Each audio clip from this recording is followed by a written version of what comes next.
안녕하십니까. 7월 5일 화요일 말씀 묵상 함께 시작하겠습니다. 오늘도 말씀으로 하루를 시작하기를 결단하신 귀한 성도님들께 주님께서 그 지혜를 허락하여 주시고 눈을 밝혀주시고 주님께서 원하시는 그 길을 알아서 기쁨으로 걸어가실 수 있도록 도와주시고 함께해 주시는 은혜가 충만하시기를 간절히 기도합니다. 오늘 본문은 마태복음 15장 1절에서부터 11절까지 말씀입니다. 주제별로 다루기 위해서는 20절까지 한꺼번에 다룰 수 있으면 좋은데 내용이 워낙에 길다 보니까 이틀에 걸쳐서 다루게 될 것 같습니다. 그래서 약간 아쉬운 수준에서 내용이 멈추긴 합니다만은 그러나 우리의 신앙생활에 있어서 정말 중요한 부분을 이 본문이 다루고 있다고 생각이 되거든요.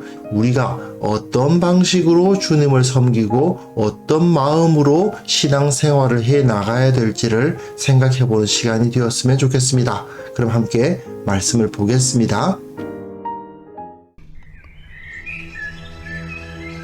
그때에 바리새인과 서기관들이 예루살렘으로부터 예수께 나와 이르되 당신의 제자들이 어찌하여 장로들의 전통을 범하나이까? 떡 먹을 때 손을 씻지 아니하나이다. 너희는 어찌하여 너희의 전통으로 하나님의 계명을 범하느냐? 하나님이 이르셨으되 내 부모를 공경하라 하시고 또 아버지나 어머니를 비방하는 자는 반드시 죽임을 당하리라 하셨거늘 너희는 이르되 누구든지 아버지에게나 어머니에게 말하기를 내가 드려 유익하게 할 것이 하나님께 드림이 되었다고 하기만 하면 그 부모를 공경할 것이 없다 하여 너희의 전통으로 하나님의 말씀을 폐하는도다. 외식하는 자들아, 이사야가 너희에 관하여 잘 예언하였도다. 일러스되 이 백성이 입술로는 나를 공경하되 마음은 내게서 멀도다. 사람의 계명으로 교훈을 삼아 가르치니 나를 헛되이 경배하는도다 하였느니라. 무리를 불러 이르시되 듣고 깨달으라. 입으로 들어가는 것이 사람을 더럽게 하는 것이 아니라 입에서 나오는 그것이 사람을 더럽게 하는 것이니라. 네, 말씀 잘 보셨습니까? 20절까지 읽으면 이 말씀의 의미까지 다룰 수 있어서 조금 더 완성도가 높겠습니다만은 일단은 이 사건까지만 다루도록 하겠습니다. 마태는요, 지금까지 이 복음에 의해서 새롭게 세워진 이스라엘, 그러니까 교회가 새로운 이스라엘이죠. 앞선 이스라엘은 복음에 대해서 부정적인 반응을 보였고, 그러니까 유대인 공동체는 예수님에 대해서 부정적 반응을 보였지만, 이제 복음을 받아들이는 사람들을 중심으로 새로운 이스라엘을 만들어 가십니다. 앞에서는 어떤 일이 벌어졌습니까? 헤롯에 의해서 세례 요한이 죽는 일이 벌어졌습니다. 즉, 세속 정치 권력이 등장했잖아요. 그 모습과 대비되어서 광야에서 잔치를 벌이시는. 그래서 오병이어 사건은 결론적으로는 세속 권력, 세속의 왕들에 대한 권력과 대비가 되었었습니다. 이제 15장에서는요, 예루살렘 성전을 중심으로 한 종교 권력이죠. 종교 권력과의 대비가 이루어지는 것입니다. 자, 갈릴리 게네사렛에서 예수님께서 모든 병자들을 고치고 계셨잖아요. 어제 본문에서 나왔죠. 그 갈릴리 게네사렛에서 사람들이 예수님께 몰려와가지고 어떻게든 예수님께 손이라도 대려고 하면 손만 대면 낫는 그런 일들이 막 벌어지고 있는데 엄청난 능력이 나타나고 있는 그때에 바리새인과 서기관들이 예루살렘으로부터 왔습니다. 지금 예수님은 어디 계세요? 갈릴리에 계세요. 그러니까 상당히 멀리 떨어져 있는 곳이에요. 그런데 예루살렘에서부터 온 바리새인과 서기관들, 예루살렘이라는 지역 자체가 유대인의 전통을 상징하는 지역이고 게다가 바리새인과 서기관들이니까 그야말로 전통적인 사람들이죠. 정통 유대인들, 권위의식을 가득 가지고 있는 사람들 아니겠습니까? 그 사람들이 와서 우리식으로 말하면 뭐 교황님쯤 온 건가요? 아니면 뭐 총회장급 되시는 분들이 오신 겁니다. 그 사람들이 예수님께 나와서 당신의 제자들이 어찌하여 장로들이 전통을 범하나이까? 떡 먹을 때에 손을 씻지 않는다. 밥 먹기 전에 손을 왜 안 씻냐? 이렇게 이야기를 하는 건데 이게 장로들의 전통입니다. 장로들의 전통이란 말은 랍비들 사이에서 전해 내려오는 규례들이라고 생각하시면 됩니다. 이들은 반드시 식사 전에는 손을 씻어야 한다고 규례를 정하고 있어요.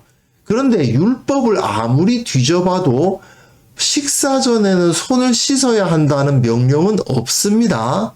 이건 어디까지나 성전에서 또는 성막에서 제사장들이 정결 예법을 지킬 때에 행했던 일들이에요. 왜냐하면 성소에 들어가기 전에는 그 앞에 물두멍이 있거든요. 그러니까 향단과 등대와 진설병상이 놓여져 있는 그 성소 안으로 들어가기 전에 성막 또는 성전의 뜰에는 물두멍이 놓여져 있지 않습니까? 그 물두멍에서 손과 발을 씻어야만 성소에 들어갈 수가 있거든요. 그런데 성소에 들어간 제사장들은 반드시 행해야 될 일이 있는데 거기에 있는 진설병을 먹어야 됩니다. 이 진설병이란 게 엄청나게 큰 빵입니다. 그게 12덩어리나 있어요. 그걸 다 먹는 게 아니고 거기 들어가면 조금 떼어서 먹었겠죠. 그렇게 맛있는 빵이 아니거든요. 그야말로 딱딱하고 커다란 빵입니다. 그 안에 들어가서 그걸 조금 떼어서 먹었을 겁니다. 그것을 통해서 하나님께서 우리들을 먹이신다라는 신앙 고백을 하는 마치 우리들 성찬식 하듯이 의례적인 식사입니다. 배가 고파서 먹는 게 아니고요. 그러나 어쨌든 간에 그 안에 들어가서 진설병을 먹어야 되는데 그 전에 물두멍에서 손을 씻잖아요. 그러니까 거룩한 백성들은 반드시 식사 전에는 손을 씻어야 된다. 뭐 이런 식으로 규례가 만들어진 거죠. 그리고 몸에 이 부정한 것들이 들어오지 않도록 하기 위해서는 반드시 손을 씻고 먹어야 되지 않겠느냐. 뭐 이런 것과 연결되어서 먹기 전에는 손을 씻어라. 이런 식의 규례를 만든 겁니다. 그런데 성경적 근거는 없어요. 종교 지도자들이 야, 우리들은 거룩한 백성이야. 그치? 정결한 백성이야. 맞지? 우리가 정결해지려면 어떻게 해야 되겠어? 일단 먹는 것부터 깨끗한 것만 먹어야 될 거 아니야. 그러니까 손이 더러우면 안 돼. 손을 무조건 깨끗하게 씻고 그 빵을 먹어야 된다. 이렇게 규례를 만든 거죠. 그래 예수님께서 말씀을 하시는 거예요. 너희들은 너희의 전통 지키느라고 하나님의 계명을 범하고 있지 않느냐라고 지적을 하시는 겁니다. 그러시면서 그들 중에서 대표적인 문제, 바로 마가복음에서는 골반이라고 나오는데요. 하나님을 공경하기 위해서는 부모를 공경하지 않아도 된다라는 이상한 전통이 있다는 것을 지적하시는 겁니다. 여기서 특별히 예수님은 장로들의 전통이라고 표현하지 않으시고 너희의 전통이라고 지적하시면서 그것이 권위를 가지고 있지 않다라고 말씀하시는 거예요. 그 중에 대표적인 것으로 마가복음에 나타난 그 고르반 문제를 제시를 하시는 거죠. 사실 랍비들이 이 전통을 만드는 이유가 뭐겠습니까? 율법을 잘 지키기 위해서예요. 그렇기 때문에 랍비들의 전통이 다 잘못됐느냐? 그건 아닙니다.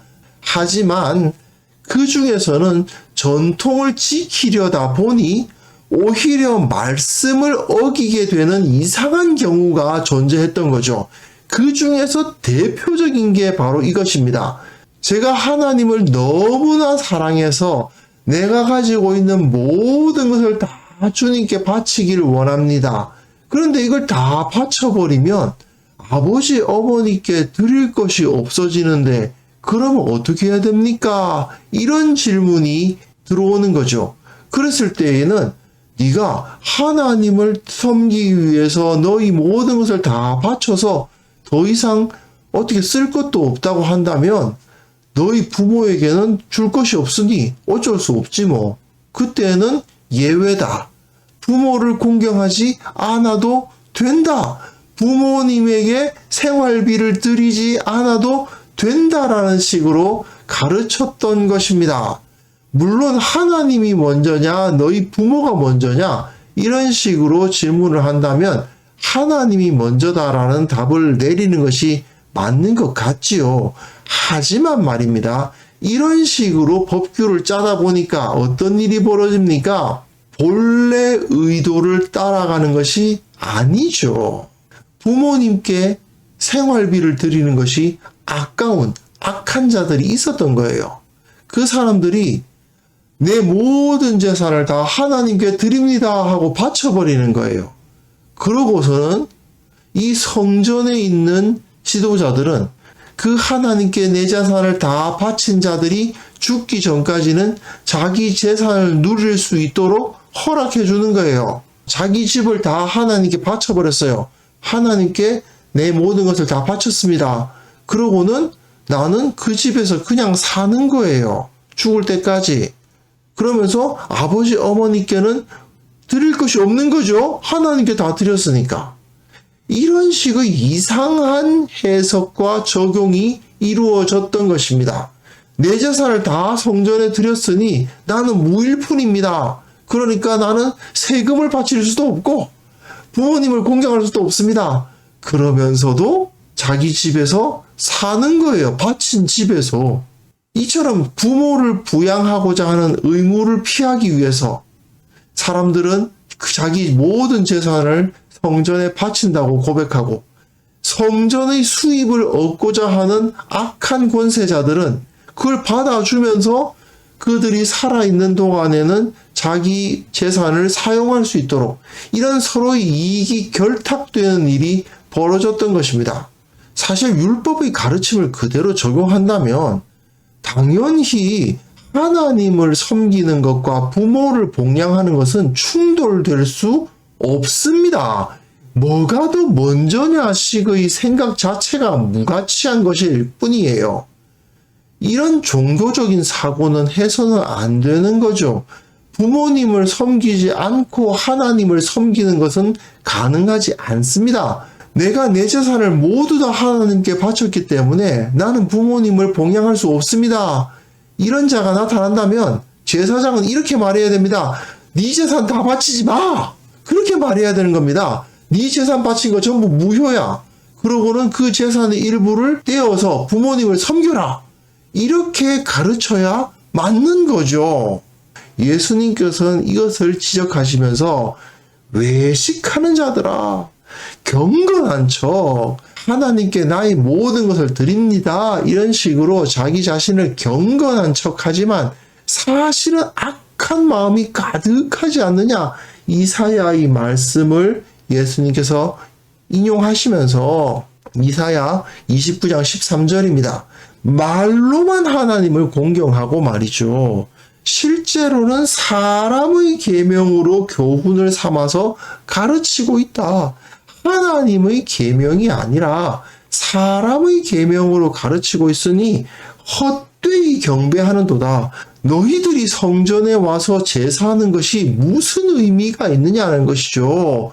그 제사 드리지 말고 그 재물 사느라고 돈 쓰지 말고 그 재물 가지고 그 재물 살 돈으로 네 부모님께 생활비를 드려라. 이게 바로 성경의 가르치심인데 이 자들은 엉뚱하게 행동했던 것입니다. 그러면서도 자기들은 거룩하다고 하나님의 백성이라고 이러고 있었던 것이죠. 그래서 예수님께서 무리를 불러 이르시되 많은 사람들이 그런 가르침을 받아들이고 맞아 우리는 거룩하니까 깨끗한 걸 먹어야 되니까 손을 무조건 씻어야 돼. 이런 식으로 생각하고 있었던 것을 예수님께서 지적하시면서 깨뜨리시는 겁니다. 입으로 들어가는 것이 사람을 더럽게 하는 것이 아니야. 입에서 나오는 것이 사람을 더럽게 하는 것이다. 이 해석은 이후에 나오기 때문에 내일 이 문제가 다루어지겠습니다만은 여기서 우리가 짚고 넘어가야 될 것이 있는데요. 바로 이 무리들을 불러서 가르치셨다는 사실이에요. 지금 이 상황에서 예루살렘에서 온 그 바리새인과 서기관들이 있었는지 없었는지는 불분명해요. 그러나 문제는 뭐냐 하면 이 무리들, 일반 대중들, 말씀을 깊이 알고 무엇이 옳은가 그른가를 깊이 생각하지 않는 사람들은 그냥 바리새인들이 네가 더러운 손으로 빵을 먹으면 너도 더러워진다. 그런 말에 그렇겠다. 그냥 그렇게 받아들여 버린다는 거예요.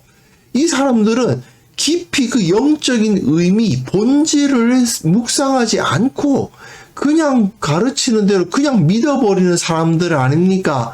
이런 사람들에 대해서 예수님께서 가르치셨다라는 것이 중요한 거죠. 너희들이 깊이 생각하지 않고 이런 식으로 너희들이 어리석게 그런 거짓된 가르침을 따라가서는 안 된다. 입으로 들어가는 것은 너희들을 더럽게 할 수가 없어. 오히려 너희들의 입에서 나오는 것이 너희를 더럽게 하는 거야. 이렇게 강조를 하시면서 이 무리들이 깨달아야 된다고 가르치신 거죠. 이 무리들은 그냥 종교 지도자들이 이런 겁니다. 가르치면 아멘 하고 따라갈 뿐이지 왜 그렇지? 라고 생각하지 않는 거거든요. 예수님께서는 그러니까 이 무리들이 깨달아야 된다. 왜 우리가 기도를 해야 되고 왜 우리가 예배를 모여야 되고 왜 우리가 헌금을 드리고 왜 우리가 이런 행동을 하고 있는지를 생각을 하면서 믿어야 된다. 이렇게 예수님께서 강조하시기 위해서 이런 말씀을 주시는 거죠. 문제는 예루살렘의 종교 지도자들의 가르침에 대해서 이 사람들은 쉽게 오도되는 거예요. 예수님처럼 본질을 다루는 참된 가르침을 받아들이기보다는 깊은 생각을 하지 않고 그냥 따라가는 거죠. 이것이 문제였다라는 것을 마태는 지적하고 있습니다. 자, 여기서 우리가 생각해야 되는 것이 무엇입니까? 사람들이 진리를 알려고 하지 않아요. 그냥 종교적인 행위를 통해서 무엇인가를 얻을 수 있다고 착각하는 경우가 정말 많습니다.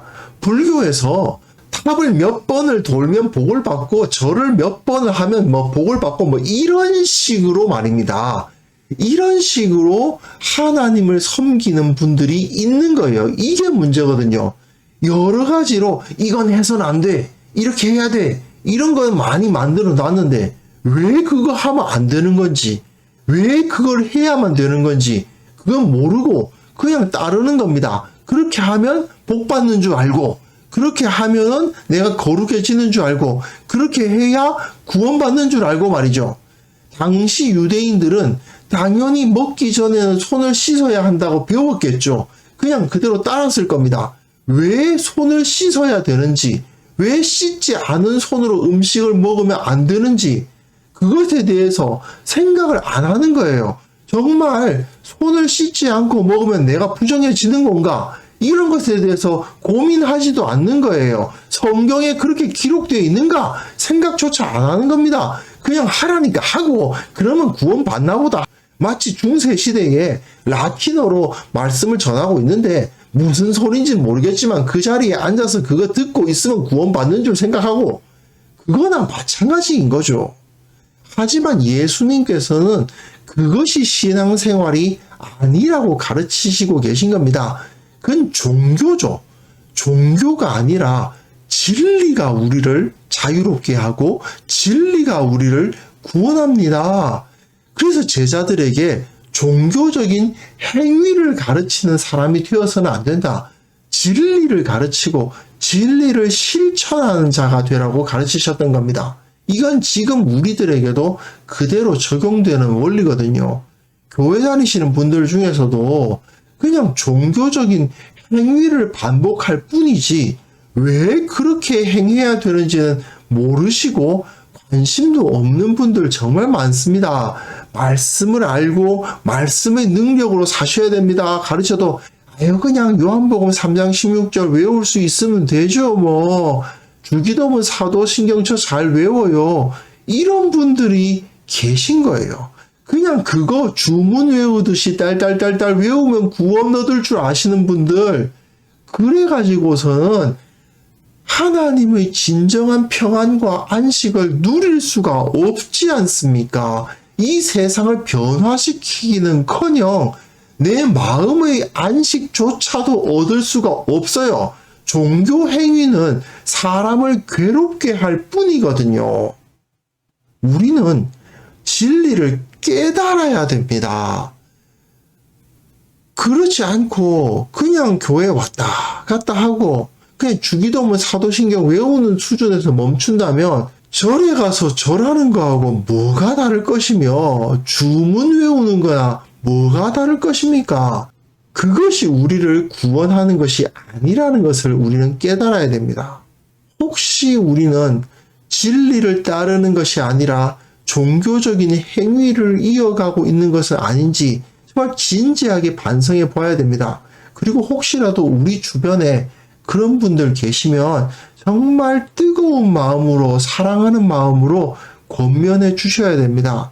그냥 예배당 와서 앉아 있으면 구원받을 줄 알고 요한복음 3장 16절 외우기만 하면 구원받을 줄 알고 그게 아니라는 거. 내가 먼저 그것을 깨닫고 또한 우리 주위 사람들에게 진리를 아셔야 됩니다. 진리를 따라 살아가는 법을 배워야 됩니다. 주님의 말씀에 의해서 우리가 성장해야 됩니다. 이런 것을 강조하실 수 있었으면 좋겠습니다. 그래서 이 시간 함께 기도하실 때에는요, 우리가 주님께서 주신 그 진리를 온전히 깨닫고 그에 따라서 살아갈 수 있는 자들이 되게 하여 주옵소서. 종교적 행위를 따르는 자들이 아니라 진리 안에 서 있는 공동체를 만들어 주옵소서. 함께 기도하는 시간을 가졌으면 합니다.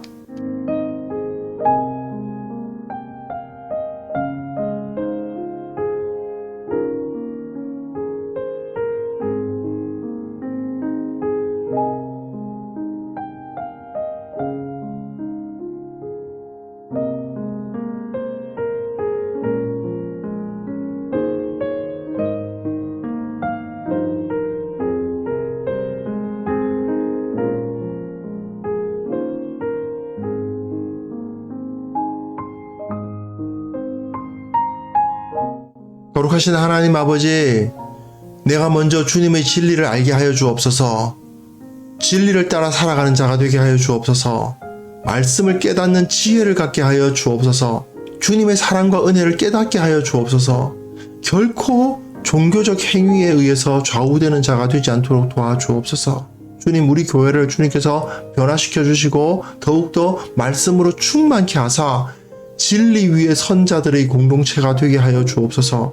진리를 통해서 온전히 깨달음을 얻는 자들이 다 될 수 있도록 도와주시고 온전히 주님의 살아계심을 깨닫고 참으로 말씀과 기도로 말미암아 삶 자체가 변화되는 온전한 주님의 제자들이 다 될 수 있도록 도와주시기를 원하고 바랍니다.